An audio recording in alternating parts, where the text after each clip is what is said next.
Sorry आप लोगों को थोड़ा अर्जेंट नोटिस पे बुला लिया। बेसिकली कल से हम लोगों ने टीम अनाउंस की थी कंसल्टेंसी की। तो कुछ चीज़ें लोगों को क्लियर करना बहुत ज़रूरी है क्योंकि आई थिंक चीज़ें जो हैं वो बहुत ज़्यादा गलत डायरेक्शंस में जा रही हैं और पर्पसली लेके जाया जा रहा है। मैंने जब जॉइन किया पाकिस्तान क्रिकेट बोर्ड को एज अ चीफ सेलेक्टर, तो सबसे पहले ये बताना बहुत ज़रूरी है कि वसीम हैदर साहब, वजाहतुल्लाह वास्ती साहब और तौसीफ़ अहमद साहब जो हैं वो मेरी सिलेक्शन कमेटी के मेंबर्स हैं। The selection committee members are based on Wasim Haider, Tauseef Ahmed sahab और वजाहतुल्लाह वास्ती साहब। जब मैं आया so I needed people around me जो कि मॉडर्न डे क्रिकेट और उन लोगों को चीज़ों को समझते हों और जिन्होंने क्रिकेट को कवर किया हो या रिसेंटली खेल रहे हों, और उनके ऊपर जो है आई based a team of consultant जिनका काम सिर्फ मुझे हेल्प करना हो कि इफ़ रिक्वायर्ड तो मैं उनसे अपना कोई किसी लड़के के बारे में फीडबैक या चीज़ें वगैरह ले सकूं। जिसको कल से शायद मेरी सिलेक्शन कमेटी कहा जा रहा है, वो अभी तक ऐसा नहीं है। ये चीज़ क्लियर करना बहुत ज़रूरी थी। कुछ लोगों ने ये कहा कि शायद ये सिर्फ पंजाब की एक टीम बना दी गई है और उसके ऊपर जो है किया है। तो मैं आप लोगों को बताना चाहता हूँ, वैसे तो इनसाइट्स आप लोगों को नहीं देनी चाहिए, लेकिन फिर भी कुछ ऐसे प्लेयर्स हैं जिनसे मेरी बात हुई थी जो रिसेंट पास्ट में भी खेले हैं। उनमें से एक एग्जाम्पल खुर्रम मंजूर की है। ऑन द रिकॉर्ड मैं आपसे ये बात कर रहा हूँ। फवाद आलम से मेरी बात हुई, रोमान रईस से मेरी बात हुई,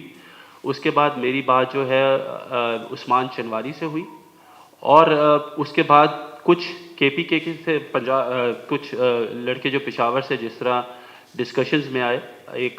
जुनैद खान थे, एक अदनान रईस थे और एक रिफतुल्ला थे, लेकिन क्योंकि वो अभी ऑब्वियसली पीसीबी के कोचिंग पैनल पे हैं तो हम लोगों ने उनको उसी तरफ रहने दिया, हम लोगों ने उनको उसमें नहीं छेड़ा।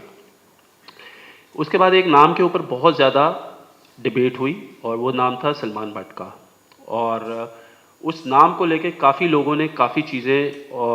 क्रिएट की और इश्यूज़ क्रिएट किए सारा कुछ। पहले तो ये बता देना चाहता हूँ कि वो पीसीबी के किसी भी किस्म के पैनल पे नहीं है, ये बात पहले मैं आप लोगों को सबको क्लियर कर दूँ। Secondly, for me he is good cricketing mind जो कि क्रिकेट को समझते हैं, पिछले 2-3 साल से डोमेस्टिक क्रिकेट को कवर कर रहे हैं, और उनसे सिर्फ राय लेने की हद तक उनको मेरा कंसल्टेंट बनाया गया था, जिस पे कुछ मीडिया हाउसेस और कुछ लोग प्रॉबली प्रोपेगेंडा कर रहे हैं और वो ये कोशिश कर रहे हैं कि चीज़ों को बहुत ज़्यादा ख़राब किया जाए और शायद मुझे भी उसके साथ मुंसलिक कर रहे हैं। मैं ये चाहता हूँ कि हम लोग, क्योंकि under the supervision of chairman cricket board Zaka Ashraf साहब, हमारी जो चीज़ें वो बहुत ज़्यादा क्लियर हैं,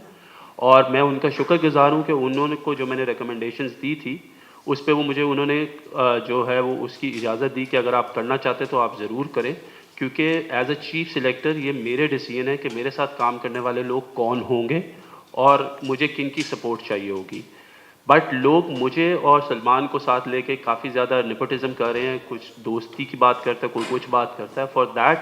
I am reverting that decision and I have already spoken to Salman Bhatt and I have told him that he cannot be the part of my team because मैं नहीं चाहता कि लोग जो हैं हमें किसी भी तरीके से मुंसलिक करें। तो ये सारी जो बात थी मैंने कहा ये मैं आप लोगों को पहले क्लियर कर दूं, क्योंकि अब आप लोगों में से किसी के कोई भी सवाल हैं तो वो प्लीज़ मेरे से सवाल कर सकता है and I am answerable to them. जी माइक भाई आपने जिसका भी बताया कि सज़ा उसने भुगत ली थी, और फॉर मी आई थिंक कि मैंने जैसे कहा कि the only reason was he was a good cricketing mind and that's why I wanted to have his consultancy. किसी का कोई प्रेशर नहीं है, ये डिसीजन मैंने ही लिया था और इस डिसीजन को रिवर्ट भी मैं ही कर रहा हूँ। एंड आई थिंक कि लोगों को ये समझना बहुत ज़रूरी है कि लाइफ में आगे मूव ऑन करना चाहिए, लेकिन कुछ लोगों को, कुछ आप कह सकते हो सकता है कुछ लोग जिन्होंने ये एजेंडा लिया है वो चाहते थे कि पाकिस्तान क्रिकेट बोर्ड इसमें गंदा हो और उसको वो अपना इसमें से फ़ायदा निकाल सके पाकिस्तान क्रिकेट बोर्ड को